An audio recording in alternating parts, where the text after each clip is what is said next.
Africa is a continent of 1 billion stories, a vibrant tapestry woven from 54 distinct nations, each with its own rhythm, its own narrative of progress and potential. When the world looks at Africa's economic powerhouses, the spotlight naturally falls on a few familiar protagonists. These are the stories we think we know. We see Nigeria, the titan of West Africa, a nation of over 200 million people pulsating with an energy that's almost tangible. Its cultural gravity is undeniable, with Nollywood shaping entertainment across the continent, and its tech scene in Lagos, or Yabakan Valley, moves at a dizzying pace, birthing unicorns and defining what it means to be a digital-first economy in Africa. It's a story of scale, speed, and relentless ambition. Then there's Kenya, the established gateway to East Africa. For decades, it has been the region's diplomatic and commercial hub. Nairobi's skyline is a testament to its status as a magnet for multinational corporations and international organizations. Its pioneering spirit gave the world M-Pesa, fundamentally rewriting the rules of mobile finance. The Silicon Savannah isn't just a catchy name. It's a mature, sophisticated ecosystem that has long been the darling of venture capitalists looking for their next big African bet. It's a story of innovation, influence, and established leadership. And of course, there is South Africa, the continent's most industrialized economy, with a deep and sophisticated financial system anchored by the Johannesburg Stock Exchange. Its world-class infrastructure, powerful corporations, and robust legal frameworks have made it the traditional entry point for global capital. It's a story of institutional strength, industrial depth, and corporate power. These are the dominant narratives, the giants who command our attention. But while all eyes are fixed on the main stage, a fundamental shift is occurring, quietly and deliberately, in the heart of East Africa. A different kind of giant, long in slumber, is beginning to stir. This isn't just another country, it's a strategic linchpin, a nation that borders 8 other countries, 6 of which are landlocked, and possesses a coastline that serves as a natural gateway to the Indian Ocean for a market of over 300 million people. That giant is Tanzania. For decades, the world's perception of Tanzania has been shaped by its breathtaking natural beauty. It has been the quiet, peaceful neighbor, the ultimate destination for a once-in-a-lifetime safari across the vast plains of the Serengeti, a trek up the majestic Mount Kilimanjaro, or a tranquil escape to the spice-scented historic beaches of Zanzibar. This is the Tanzania of postcards, a brand built on tourism and tranquility. But to see only this is to miss the real story, because beneath that calm, picturesque surface, something profound is happening. The economic ground is shifting, not with a sudden headline-grabbing tremor, but with the steady, inexorable force of tectonic plates. A new Tanzania is being built, brick by brick, policy by policy. The quiet neighbor is finding its voice, and it speaks the language of ambition. This isn't just optimistic rhetoric or marketing hype. The evidence is not in grand pronouncements, but in the cold, hard data. It's a story told in numbers, simple, powerful facts that are becoming impossible to ignore. These numbers paint a picture of stability and resilience in a world defined by volatility. Let's consider the fundamentals. While many economies have been on a roller coaster of boom and bust, Tanzania's economy has been a model of consistency. For the better part of a decade, it has been growing at a steady, impressive clip, often averaging around 5% per year. This isn't the explosive, sometimes unsustainable growth seen elsewhere. It's the strong, foundational growth that builds lasting prosperity. It's the kind of growth that allows businesses to plan, investors to commit, and a middle class to emerge. And while governments around the world have been fighting raging fires of inflation that erode savings and cripple consumer spending, Tanzania has managed to keep its numbers remarkably low and stable. The Bank of Tanzania has skillfully navigated global shocks, maintaining a monetary policy that prioritizes stability. This creates a predictable environment, a rare and valuable commodity for both local citizens and international investors. This stability is not a lucky break. It is the direct result of deliberate, long-term, and pragmatic planning. It reflects a conscious shift in governance, a strategic pivot towards creating a more open, predictable, and business-friendly environment. It's a top-down commitment to fiscal discipline and strategic investment, signaling to the world that Tanzania is serious about its economic future. And the most visible manifestation of this strategy is etched into the very landscape of the country. The state is investing billions in the foundational pillars of a modern economy. We're talking about the massive expansion of the port of Dar es Salaam, transforming it into a world-class logistics hub. We're talking about the construction of a modern standard-gauge railway, a project set to revolutionize trade and transport across the region. We're talking about new roads, bridges, and energy projects. This is the unglamorous, capital-intensive work that doesn't always make headlines, but it is precisely this work that builds a powerful, resilient, and competitive economy for the 21st century. In the global search for growth, a new frontier is capturing the attention of the world's most forward-thinking investors and entrepreneurs. It's a place where the narrative of potential is rapidly transforming into a story of tangible progress. This isn't a story about a distant future. It's about an opportunity unfolding right now, in the heart of East Africa. This is Tanzania. While many emerging markets offer promise, what truly makes Tanzania a compelling long-term bet is its most valuable and dynamic asset, its people. This is a young country, incredibly young. In a world where many developed nations face the economic headwinds of an aging population, Tanzania is brimming with the vibrant, restless energy of youth. The statistics are staggering. The median age here is just 18. To put that in perspective, it's less than half the median age in Europe or Japan. More than half the population is under 25. This isn't just a number. It's the engine of a profound economic and social transformation. This demographic structure creates what economists call a demographic dividend, a period where the workforce is larger than the dependent population of children and elderly, fueling a surge in economic productivity. This generation, born in the digital age, is more connected, more educated, and more ambitious than any before it. They are not just waiting for the future. They are actively building it, one mobile transaction, one startup, one new idea at a time. This is a demographic wave of future workers, consumers, and innovators coming online. As workers, they represent a vast, energetic, and adaptable labor force, poised to power new industries from manufacturing to the knowledge economy. As consumers, they form a nascent but rapidly expanding market, with new desires for goods, services, and experiences that simply didn't exist a decade ago. And as innovators, they are leveraging technology to solve local problems with global relevance, leapfrogging outdated systems and creating new models for commerce and community. And this wave of young people is on the move. The great migration from rural to urban centers is happening at a breathtaking pace. These young people are moving to cities, drawn by the promise of education, opportunity, and a different way of life. This urbanization is the second critical pillar of Tanzania's growth story.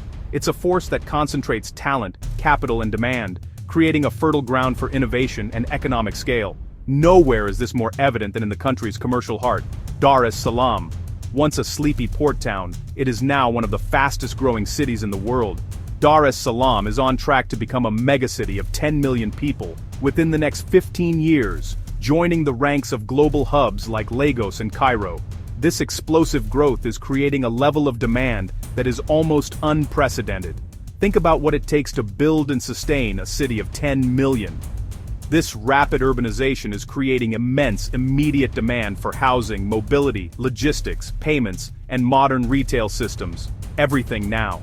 The city needs new apartments, efficient public transport, last-mile delivery networks, seamless digital payment platforms, and organized supply chains to feed its people. For entrepreneurs, each of these needs represents a multi-billion-dollar market waiting to be unlocked. But demographic and urban growth alone are not enough. They need to be supported by a stable and forward-looking government. This is the third crucial element of Tanzania's core insight. The country has been politically stable for decades, a bedrock of predictability in a sometimes volatile region. Under the leadership of President Samia Suluhu Hassan, this stability has been supercharged with a new agenda of pro-investment reforms, encapsulated by the philosophy, Tanzania is open for business. This isn't just rhetoric. The government has taken concrete steps to improve the ease of doing business. We're seeing simplified business permits, the removal of bureaucratic hurdles for imports, and the development of clearer, more predictable fintech licensing frameworks. This sends a powerful signal to both local and international capital. Tanzania is a place where you can invest, build, and grow with confidence. The government is positioning itself not as a gatekeeper, but as a facilitator of private sector-led growth. This pro-growth stance extends to the very foundations of the economy. There is strong backing for industrialization and a strategic embrace of the green energy transition. Recognizing that growth requires power, the country is making massive investments in both solar and hydropower to power its future. Projects like the Julius Nyerere hydropower dam are not just infrastructure, they are national statements of intent, designed to provide reliable and affordable energy for decades to come. When you combine these elements, steady GDP growth, massive infrastructure projects like the new standard gauge railway connecting the port to the interior, and the unstoppable force of a youth boom, you get a perfect storm for opportunity. Each element reinforces the others, creating a virtuous cycle of development and investment. The new roads and railways make logistics cheaper, enabling new businesses. The reliable energy powers new factories, creating jobs for the youth. And the growing urban population provides the market for the goods and services these new businesses create. Yet, for all this progress, the most exciting part is that we are still at the very beginning of this journey. The building blocks are being laid, but the structure on top isn't built yet. Unlike more mature markets where industries are consolidated and dominated by incumbents, Tanzania's key sectors are still wide open. The foundational layers of the modern economy are being poured, but the skyscrapers of commerce have yet to be erected. For founders and investors, this is the ultimate sweet spot. It's a ground floor opportunity, but one that is built on a solid foundation of political stability and macroeconomic scale. This isn't a high-risk frontier market with no rules. It's an organized, emerging giant. It offers the chance to build massive, category-defining businesses that will become the household names of tomorrow. The opportunity here is not just to capture a small piece of an existing pie, but to make a whole new one. This unique convergence of demographics, urbanization, and governance reform means that Tanzania isn't just another emerging market. It's a sleeping giant on the verge of waking up. The next decade will be transformative, and for those with the vision to see it and the courage to act, the rewards will be extraordinary. This is the moment to pay attention. This is the moment to build. First, logistics and transport. Tanzania is a regional gateway for landlocked neighbors. Goods flow through Dar es Salaam. Much of it still runs on paper and phone calls. Software for fleet management, route optimization to save fuel, digital platforms for warehouse inventory. Next, agriculture and agritech. It employs roughly 2/3 of the population. Unpredictable yields, limited market access, and scarce financing hold farmers back. Imagine a marketplace connecting a farmer in Iringa directly to a hotel in Zanzibar, cutting out middlemen, small digital loans, better inputs, and cold chain reduce losses, solutions that transform millions of lives. Then, tourism tech, world-class attractions, outdated systems, streamlined hotel bookings, and safari tour management, platforms for local guides, electric safari vehicles, and charging networks. Of course, fintech, mobile money is widespread. The ecosystem is early. SME credit, insurance, and cross-border payments are wide open. An idea, no matter how brilliant, is only as good as the ecosystem that supports it. In a nascent market, this support system isn't just a nice-to-have, it's the foundational infrastructure upon which entire industries are built. It's the combination of physical spaces, intellectual capital, financial fuel, and a shared belief in what's possible. For years, Tanzania's potential was a scattered collection of individual efforts. Today, those disparate points of light are converging, forming a constellation of opportunity. The narrative is shifting from one of isolated entrepreneurs to that of a connected, collaborative, and rapidly evolving startup nation. This ecosystem is the engine room of Tanzania's next chapter, and it's just getting warmed up. At the heart of this transformation are the local pioneers, the ecosystem builders who laid the groundwork when few were paying attention. Hubs like the Dar es Salaam Technohama Business Incubator, or DTBI, Innovate Hub, and Seed Space are the crucibles for the first generation of venture-backable founders. They provide more than just a desk and Wi-Fi. They offer structured incubation and acceleration programs, teaching the fundamentals of lean startup methodology, product market fit, and financial modeling. Their mentorship networks connect aspiring entrepreneurs with seasoned operators who've navigated these waters before, offering invaluable guidance and opening doors. They are the community conveners, hosting pitch nights, hackathons and workshops that foster a culture of collaboration over competition, building the connective tissue that makes a tech scene resilient. And that grassroots energy is now sending powerful signals to the wider world. Global and regional venture capitalists, who once might have overlooked Tanzania in favor of more established African markets, are taking notice. They see the macroeconomic stability, the demographic dividend, and the green shoots of innovation. The flow of early-stage capital is a critical vote of confidence. This isn't just speculative money, it's strategic capital placing calculated bets on the founders and models they believe can define the future. Each pre-seed or seed round announced is a headline that attracts more talent, more founders, and more investors, creating a virtuous cycle of growth. The arrival of sophisticated players like Novastar Ventures, Acumen, and the global accelerator Antler signals a new phase of maturity. These firms bring much more than just a check. They bring a scaling playbook, refined across multiple emerging markets, helping startups navigate the journey from 100 users to 1 million. They provide access to extensive global networks, connecting a Tanzanian agritech company with a supply chain expert in India, or a local fintech with a regulatory advisor in Singapore. This smart capital is an accelerant, professionalizing the ecosystem and raising the bar for what a Tanzanian startup can achieve on the global stage. But the path forward is not without its challenges. Let's be clear about the risks. Bureaucracy, a legacy of older systems, can still be slow. While the government under President Samia Suluhu Hassan has made significant strides in improving the business climate, navigating permits, licenses, and cross-departmental approvals can test the patience of even the most determined founder. The key mitigation here is local knowledge, partnering with well-connected advisors and understanding that timelines may need a buffer. The direction of travel is positive, but the pace of institutional change is a marathon, not a sprint. Second, talent density is still thinner than in more mature ecosystems. While Tanzania has a vast youthful population, the supply of experienced senior software engineers, product managers, and digital marketers is limited. This creates intense competition for top talent. The solution is twofold. Companies must be willing to invest heavily in training and upskilling their teams, building talent from the ground up. Simultaneously, the ecosystem is responding with a rise in private coding bootcamps and vocational programs, creating alternative pathways to a tech career that are more agile and industry-aligned than traditional university curricula. Finally, consumer spending power is uneven. Averages can be misleading. While a growing middle class is emerging in Dar es Salaam and other urban centers, a significant portion of the population, particularly in rural areas, has limited disposable income. This reality demands business model innovation. Success often lies not in high-margin, low-volume products, but in high-volume, low-margin services that cater to the mass market. Models built on affordability, accessibility, and clear value propositions, like pay-as-you-go solar or microinsurance, are the ones that can achieve true national scale. Yet for every risk, there is a corresponding opportunity. The flip side of a nascent market is that there's less competition. In crowded markets, startups fight over inches of market share.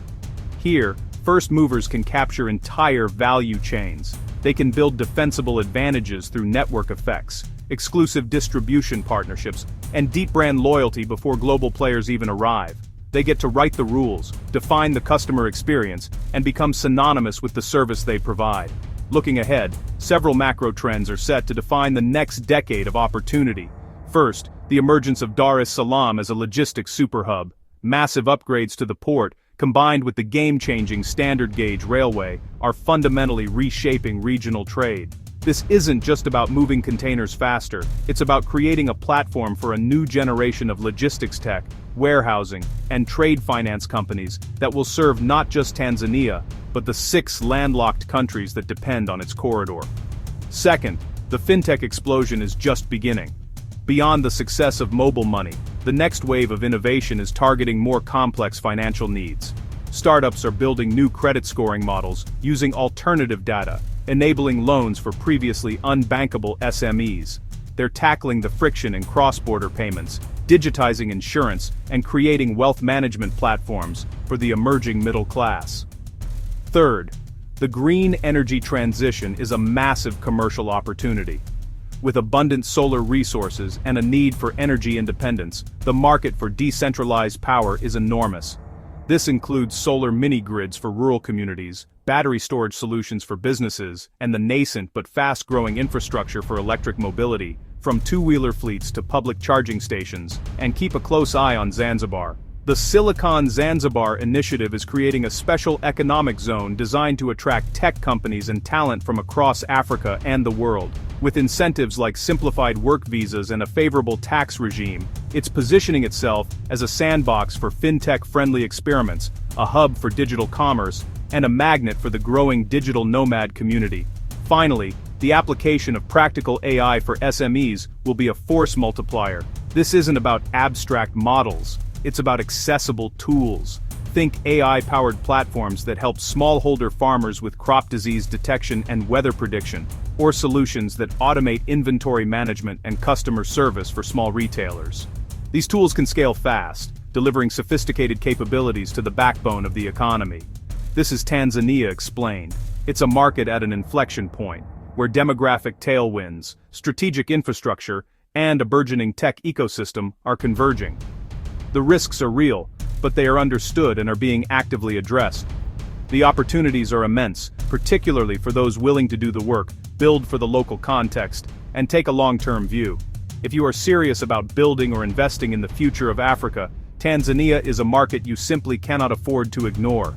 Subscribe for more deep dives. Next week, we break down the powerhouse, Kenya, explained.